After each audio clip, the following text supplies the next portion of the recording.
আজও তেমন কিছুই করা হলো না, না হলো লেখাপড়া, না হলো কাজ বাজ, না হলো ভালো কিছু। সারাদিনটা কিভাবে কাটলো? এদিকে দুবেলা হাঁটার অভ্যেসটাও করতে পারলাম না। না না, এভাবে চলতে দিলে হবে না, কিছু একটা করতে হবে। রুটিন রুটিন করতে হবে, রুটিন করে চলবো। কালকের থেকে সবকিছু হবে, করতেই হবে।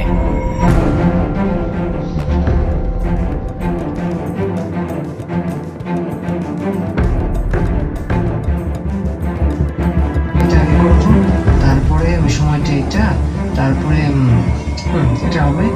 এবার ঠিক আছে, ডান। ব্যাস, এখন শুধু কালকে সকালে উঠতে হবে, তাহলেই হবে। আমি